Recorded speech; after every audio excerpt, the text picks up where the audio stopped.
Assalamualaikum warahmatullahi wabarakatuh.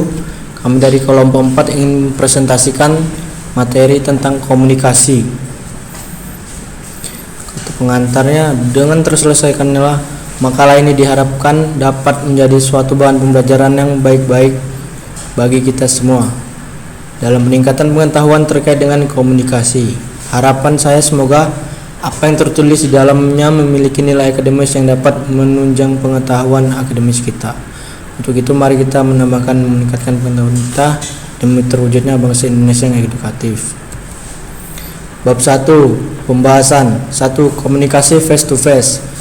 Komunikasi melalui face to face merupakan cara seseorang untuk berkomunikasi dan dapat secara langsung merespon sinyal dari lawan bicara saat mengadakan hubungan komunikatif.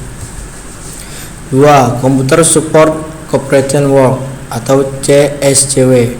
Pada dasarnya CSCW merupakan kumpulan pemikiran mengenai kemungkinan komputer dan teknologi informasi pada umumnya untuk dapat mendukung pekerjaan kelompok atau teamwork manusia. Hasil pemikiran tersebut kemudian pada umumnya diterapkan dalam bentuk perangkat lunak yang disebut groupware. 3. Fungsi percakapan dalam CSCW. Yang pertama, digunakan untuk menganalisa catatan atau transkrip. Konferensi elektronik ini akan membantu memahami beberapa baik partisipan menyalin dengan komunikasi elektronik. 2. Digunakan sebagai petunjuk untuk keputusan desain, pemahaman percakapan normal antar manusia, menghindari kesalahan besar dalam perancangan media elektronik. 3. Dapat digunakan untuk mengarah desain, menstrukturkan sistem dengan teori. Yang ketiga akan dilanjutkan oleh teman saya.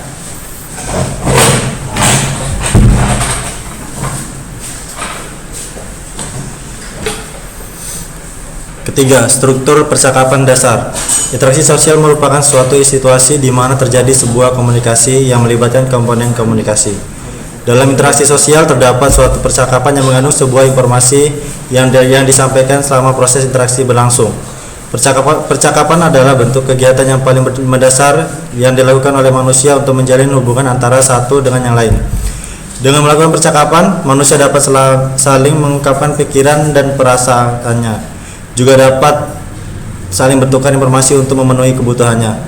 Jenis percakapan pun mungkin berbeda menurut konteks interaksi yang berbeda. Percakapan tersebut tentunya mengandung struktur pembicaraan. Pola dasar dari struktur pembicaraan yaitu saya bicara, Anda bicara, saya bicara, Anda bicara. Pola dasar ini disebut dengan struktur percakapan. Struktur percakapan adalah apa saja yang sudah kita asumsikan sebagai suatu yang sudah dikenal baik melalui diskusi sebelumnya. Pola dasar percakapan ini berasal dari jenis interaksi mendasar yang pertama kali diperoleh dan yang paling sering digunakan. 4. Komunikasi berbasis teks. Dalam groupware yang asinkronus dan beberapa sistem sinkronus, bentuk komunikasi langsung yang dominan adalah berbasis teks. Ada 4 tipe komunikasi tekstual dalam groupware. Yang pertama, discrete, pesan langsung seperti dalam email. 2. Linear, pesan partisipan ditambahkan pada akhir dari catatan tunggal. 3. Non-linear, saat pesan dihubungkan ke yang lainnya dalam model hypertext. 4. Spatial, di mana pesan diatur dalam permukaan 2 dimensi. Selanjutnya akan disambung oleh teman saya.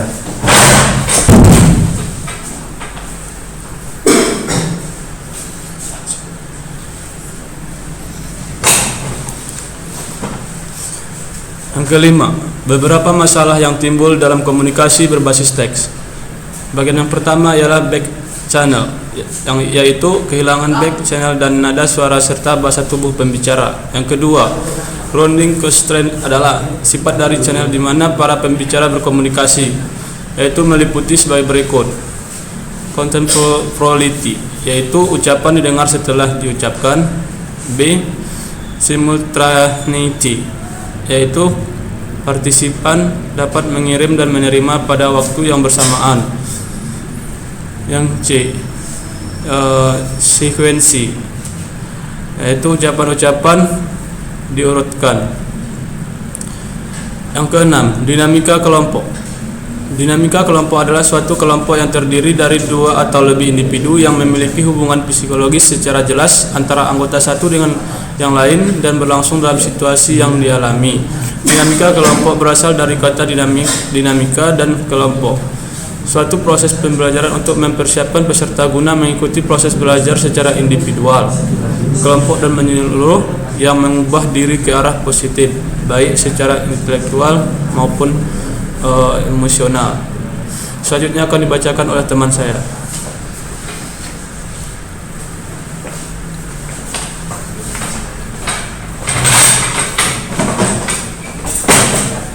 Yang ketujuh, kognisi terdistribusi. Kognisi adalah sebuah proses yang dilakukan oleh manusia untuk memperoleh pengetahuan dan menimbulkan pengetahuan itu melalui sebuah aktivitas seperti mengingat, menganalisis, memahami, menilai, menalar, membayangkan, dan berbahasa. Proses kognitif adalah ketika kita menggabungkan antara informasi yang diterima melalui indera tubuh manusia dengan informasi yang telah disimpan diinginkan jangka panjang. Kapasitas atau kemampuan kognisi seorang biasa kita sebut dengan kata kecerdasan, kepintaran, atau inteligensia. Selanjutnya teman saya.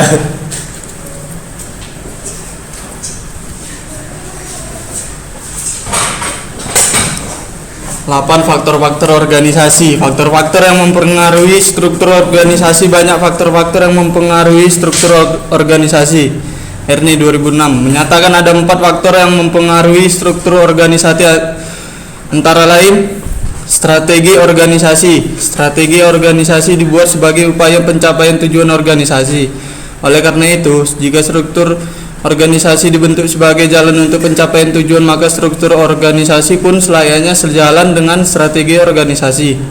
Maka jika terjadi perubahan pada strategi organisasi, akan berdampak pula pada perubahan struktur organisasi.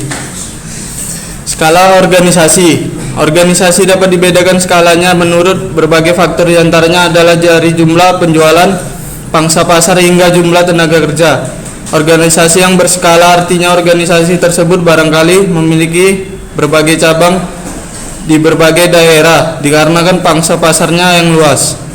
Dengan demikian memiliki tenaga kerja yang juga tidak sedikit. Tapi walaupun tanpa cabang, organisasi dapat dikatakan berskala besar jika tenaga kerja yang ada berjumlah ribuan, seperti pabrik-pabrik garmen penghasil produk konveksi. Organisasi yang berskala besar karena ruang lingkup aktivitasnya yang luas, maka memerlukan pendelegasian wewenang dan pekerjaan, sehingga dalam mendesain struktur organisasinya pun perlu mempertimbangkan berbagai faktor yang terkait dengan aktivitas yang luas tersebut. Sedangkan organisasi berskala kecil biasanya memiliki jumlah tenaga kerja yang sedikit karena pangsa pasar yang mungkin masih sedikit, jumlah penjualan atau produksi yang juga sedikit. Organisasi yang berskala kecil biasanya memiliki struktur organisasi yang lebih sederhana dan tidak terlalu banyak terjadi pendelegasian wewenang dan pekerjaan. Teknologi. Faktor teknologi yang dimaksudkan di sini adalah yang terkait dengan cara bagaimana suatu pekerjaan dilakukan. Selain itu juga faktor teknologi terkait dengan penggunaan alat-alat bantu dalam sebuah organisasi. Lingkungan yang dinamis menurut organisasi yang juga untuk menyesuaikan diri secara dinamis.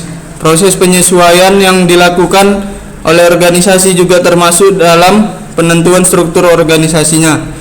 Lingkungan yang dinamis akan mendorong organisasi untuk selalu menyesuaikan struktur organisasi dengan tuntutan lingkungan yang senantiasa berubah.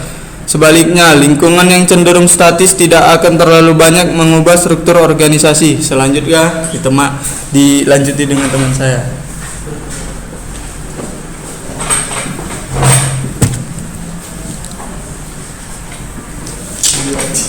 Penutup, komunikasi adalah hubungan timbal balik antar seorang individu yang menyampaikan pesan komunikat kepada seorang individu yang menerima pesan melalui media yang menimbulkan efek tertentu. Sedangkan maksud dan tujuan komunikasi untuk mewujudkan suatu pengertian yang sama antar pihak yang mengoperkan pada pihak yang menerima informasi, gagasan, sikap, atau isi perasaan lainnya. Selanjutnya, untuk merubah tingkah laku komunikan sesuai dengan kehendak komunikator. Demikian hasil presentasi dari kelompok kami. Wabillahi taufiq wal hidayah. Wassalamualaikum warahmatullahi wabarakatuh. Kembalikan. Kita potong aja nih udah. Apa ya potong sama matang? Matang.